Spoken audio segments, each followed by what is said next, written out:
Hello everyone, GuardianE here with another live reaction and first impression video for Fire Emblem Heroes. Tonight we're getting the reveal of the next mythic hero to drop into the game in just a few short days. Now I've avoided most of the leaks and spoilers I think out there. I've read some conversations and hints to characters, but nothing like confirmed. So this is still going to be a relative surprise. I don't know who it is based on I think the data mine that was leaked before. But I have the trailer pulled up. I'm not looking at my screen. We're going to watch it together for the first time and react to it, and then we'll take another gander to evaluate it and analyze it and see if I think this is a banner that's worth summoning on. Before we get started, I will just take a quick second to remind you that if you do enjoy the content that we put out, including Fire Emblem Heroes videos, and would like to support the channel, please consider subscribing, leaving a like down below, and leaving a comment letting us know the types of content that you'd like to see going forward. With that, let's get started and hit play. Okay. And there we go. Ooh. New legendary and mythic. Wait, two in one. Okay, that's kind of expected. Oh geez, that face though. So it's gonna be Eitri.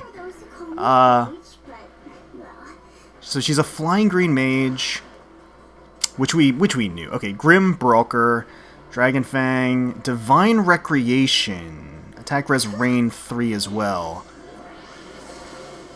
Dude, that special animation art looked awesome. Those crazy eyes. Did she have that in her? Maybe she already had that, and I just never saw it in battle. All right, so that's the mythic, I guess. And this, okay, that's definitely Thorr. You recognize that? Okay, War God, beautiful. My name is Thorr.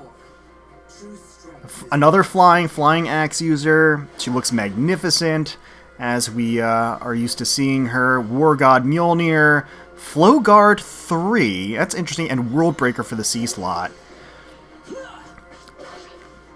Yeah, I mean, Thor's art is awesome. She looks absolutely amazing. Oh, the animation is really cool. I like how she flips the axe in the air. They're both green, too. I see. Oh, man. Bramond. Okay, we've got Corin, Plumeria, Dimitri as well. We've got Dagger in there. Okay, so Dagger is rounding out green. Sigurd, Dimitri, Not. Micaiah as well. Muspel, okay. Interesting. So not only are we getting the reveal of two legendary / mythic heroes for this. Let's see if there's anything else. No. So starting on the 29th and lasting for 2 weeks, actually. That's interesting. Because there are two heroes, they decided to extend this for 2 weeks. That's unique. Okay. All right. We usually only have 7 days for a mythic / legendary hero banner. Since we have two revealed, they're giving us 2 weeks to summon for these two. They're both on the same color as well, which again makes green a particularly juicy choice to go sniping in on for this banner. So Eitri was definitely a name that I saw tossed around, but nothing confirmed before. And then Thorr, obviously, we actually fought her in the Forging Bonds, so there was some indication that she could be the next hero as well. I saw Fafnir tossed around a couple of times. So, but regardless, let's rewind, take a closer look at the characters, a closer look at the banner selection to see if ultimately I think this is a banner worth pulling on. So first up, we've got Eitri with that face. Youthful Sage, although she's not really, right? They did reveal that, she's been reincarnated a number of times, essentially, and her soul is more or less timeless.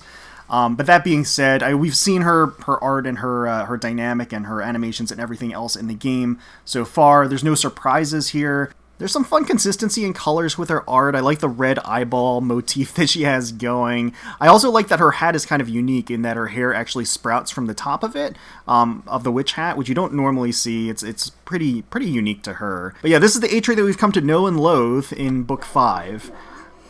This is... Oh wait, so it's legendary Eitri and mythic Thorr. Okay, I had it reversed.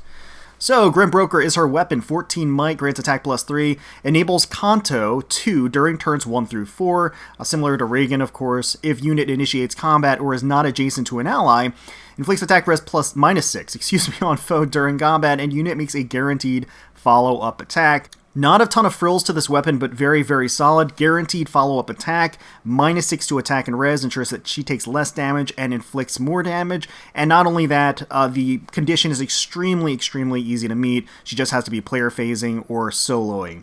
The Kanto 2 on turns 1 through 4 is very, very useful, as we've seen with Reagan. Just having that, especially as a flyer, and also especially as a ranged unit. Because more often than not, ranged units that have a Kanto effect only have the remainder, rather than having remainder +1 or remainder +2. In this case, it's essentially just +2, right? Or Kanto 2.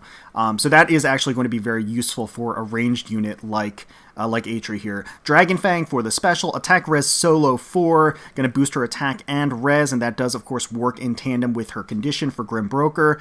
Divine Recreation for the B slot, it's going to be her unique B slot. At start of combat, if foe's HP is greater than or equal to 50%, inflicts -4 to all stats on foe during combat, reduces damage from foe's first attack during combat by 30%, and boosts unit's next attack by a total damage reduced by any source, including other skills, resets at end of combat. Okay, so it does have damage reduction built in, plus Abide, plus an enemy debuff of all of their stats of -4. So that's all very, very solid stuff. -4 to all stats during combat is potent. And then the whole, damage reduction plus bide plus basically throwing the damage back at the enemy. It's very good for her since she does get a guaranteed follow-up attack with her weapon. So the idea is that she would be initiating on somebody, they would retaliate, and then she would absorb that damage. The damage that's reduced would end up stacking onto her next attack, her follow-up attack. So that works out here. Attack res Rain 3 for the C slot, inflicts attack res -4 on foes within 2 spaces during combat. It's definitely a decent C slot skill. The -4 res is going to help her do more damage. It's also going to reduce the damage taken, but I think that's also going to reduce Divine Recreation's, bide effect where she retaliates for more damage. So I don't know. It's going to be a balancing act because she's going to want to take some damage in order to have Divine Recreation give her a little bit of a boost on the follow-up attack. So there's going to be like playing around with the stats here because as she has more res and as the opponent has less attack, the follow-up attack is going to do, less damage technically. I mean, I might be looking too much into that. The bide effect is a nice bonus, but I don't think she necessarily needs to rely on that because she has a lot of in-combat debuffs to the enemy and in-combat boosts and damage reduction built in. All that stuff is good as it is.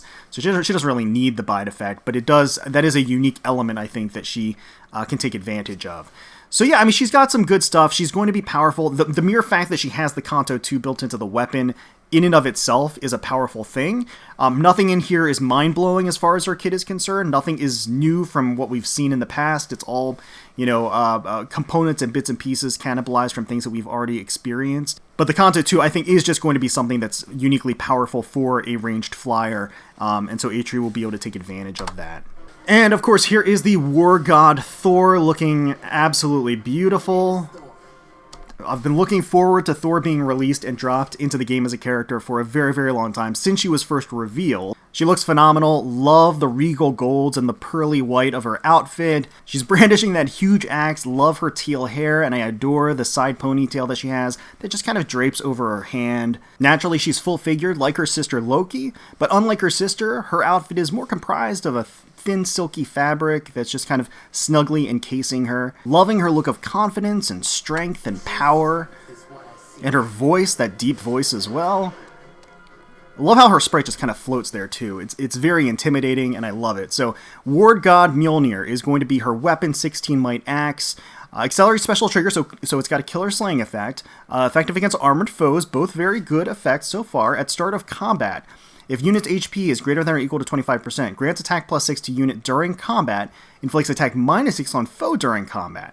Unit makes a guaranteed follow-up attack, and also if unit is not adjacent to an ally, neutralizes foes' bonuses during combat. Those are all really good things packaged into this weapon. That is a stacked weapon that does a lot of things, going to make sure that she does a lot of damage, procs her special faster, takes less damage, and guarantees a follow-up attack. All really, really solid things. Bonfire for the special. That does indicate that she probably has some pretty hefty defenses. Also, attack defense push 4. At start of combat, if unit's HP is equal to or greater than 25%, grants attack defense +7. And then takes 5 damage of chip damage. So, again, that actually synergizes very well with Mjolnir because they both have the same HP condition. Flow Guard 3, new skill, inheritable. Let's see how this goes. If unit initiates combat, neutralizes effects that prevent units' follow-up attacks, and inflicts special cooldown count -1 on foe per attack during combat. So this is a branching upgrade to Guard. Guard has needed an upgrade for a long time now, and I think this is a pretty suitable one. It's only on player phase when this comes into effect, but it neutralizes the prevent units follow-up attacks, so presumably she's going to have some decent speed because she's going to want to naturally double. This will ensure that she does and doesn't get prevented by null follow-up type skills. And then inflict special cooldown count -1 on foe per attack during combat. That is the standard guard effect. It's going to ensure that the enemy doesn't get their special charge as you're attacking into them. So this is going to be useful for her to ensure that she stays healthy by preventing the enemy's special from proccing, and it's just going to ensure that she does her double, which again, those are both really potent things on the B slot. World Breaker for the C slot. This is going to be a unique C slot skill for her. Grant special cooldown charge +1 per attack during combat to unit and allies within 2 spaces? Really? So that is going to be a joint drive blade skill. That really is a world breaker. That's aptly named. That's going to make some waves for sure. I mean, notice that how there's not even a condition for her to be near any other character. So even if she's by herself, she still gets the +1 per attack. Like it doesn't, there's no condition for her to be near anybody. But if she is, then they get the effect as well. I mean, that's really the best of both worlds here. No condition for the actual additional cooldown charge, not like an HP or an attack greater than your opponent condition or a speed greater than your opponent condition, just a flat, it's just going to happen. It's just going to happen, so let it happen. That's very, very good. And obviously that's going to pair very well with War God Mjolnir and Bonfire. Bonfire is going to be at a 2-turn cooldown with because of Mjolnir's effect. And then she's also going to be guaranteed her double. She's not going to be prevented from doing her follow-up attack because of Flow Guard and Mjolnir. So that means that her second attack is going to be a Bonfire, regardless of whether or not the enemy can counterattack. So her kit is like very solid. I mean, it definitely works. It prevents the enemy from getting their charge, and then it ensures that she and her allies get plenty of special charge to deal the damage out there. The only thing about her kit that gives me a little bit of pause is the attack defense push 4. Since she has a lot that hinges upon her HP being a certain threshold, the chip damage could be an issue over time. You would want some sort of a healing element to her kit. So for her C slot, you could have Mystic Boost, or you could have another skill that would ensure that she maintains that level of HP in order to proc all of her skills. But I mean, as a whole, very, very strong. Obviously, she's still going to be susceptible to ranged attacks, but her role is going to be essentially a player phase high defense unit and high attack unit that will proc her special, deal tons of damage, and also just mitigate the damage incoming, and also provide that special support for World Breaker, which I think is really the huge unique draw to Thorr here, is definitely the World Breaker. Let's take a look here. And yeah, so she's going to have the follow-up attack here. I mean, yeah, she looks magnificent in this pose. Her ponytail trailing behind her. Great form as she has the overhead swing incoming. One knee propped up does give us a generous view of her legs, but it also actually, underneath the hemline of her skirt, you see this really cool sort of purple iridescent design and pattern down there. It's actually really interesting. Yeah. And then her kill animation. I love how she flips it up there. You know, it makes me wonder, now that we have Mythic Thorr, when are we going to be getting Mythic Loki, right? Like that, because that's got to happen at some point. I guess maybe when we get like actual Loki's story, sort of the conclusion of that arc, or progress on that arc. So here are all of the rated up focus units. Naturally, green has Thorr and Eitri on it. Both of the debut units are going to be on green, and they are going to be joined by Dagger. That is a phenomenal color. I mean, that has huge, huge value. Green is definitely popping as far as overall value, I'll say. If we go to blue next, we have Naught, so we have Dagger's sister also joining. We've also got both forms of Dimitri. We have Legendary Dimitri as well as Fallen Dimitri on here. If you're a fan of Dimitri, this is definitely a banner for you. Both Dimitris kick so much ass, and then Naught herself, alongside her sister, both have the Pathfinder ability and are just powerful units in and of themselves. So blue is very strong as well. I would say maybe not quite as good as green, but it's close. definitely not too far behind. For colorless, we've got Corrin, we've got Bramamon, and we've got Micaiah. All three of those are legendary or mythic heroes. All three of them have very unique, potent abilities for themselves. Micaiah just came out, really. Colorless is also very strong. Arguably, you could argue better than blue just because of the limited nature of the units themselves. For red, we've got Plumeria starting things off. She's a mythic hero, flying dancer, always going to be useful because of it. Ranged flying dancer at that. Has her own unique dance buff and debuff. I mean, it's just she's always going to be useful to have. Sigurd on there, legendary Sigurd, is also very potent. Opens up a lot of different strategies and possibilities with movement shenanigans. And then you've got Muspel there as well, who is a regular hero, not a legendary or mythic, despite being like the fire god or flame god, whatever. But he did just come out, and he has some unique stuff to him, especially that the drive ability that he's got going to boost the attack of his allies. So red's very good too. So wow, I mean, I think this is one of the most balanced legendary or mythic heroes I've seen in recent memory. Just every color is exceptional. I think green is on top. I mean, the fact that there are 2 new mythic legendary heroes on the banner on green just gives so much substantial value. And then the third one is no slouch either, and they're all legendary mythic. So green is just up there. They're all new. They're all powerful. But below green, it's kind of a free-for-all. I think it's kind of a level playing field for all of them, and they're honestly not that far from green. I mean, if you're even trying to evaluate based on the limited availability of some characters, obviously blue has fallen Dimitri that's in the regular summon pool, and naturally you have red that has Muspel in the regular summon pool. But both of those are very powerful characters and on par with mythic and legendary heroes like the selection of colorless that has all mythic and legendaries. So this is a great banner to pull on, quite frankly. The general rule of thumb is, as long as you're equally okay with getting 2 of the units on a particular color, it is totally okay to snipe on that color. So yeah, those are my thoughts on the banner and the characters themselves. For me personally, I think I will be summoning on green. I love Thor and I love Dagger, and I don't have either of them, so it would be great to get them on this banner. So that's going to be the end goal. Not sure how deep I'll go, but I'll definitely do some summoning on this one. But let me know in the comments below if you're excited for this inclusion, the inclusion of these 2 characters, the banner itself, who you're going to be targeting, if anybody, how deep you're going to go.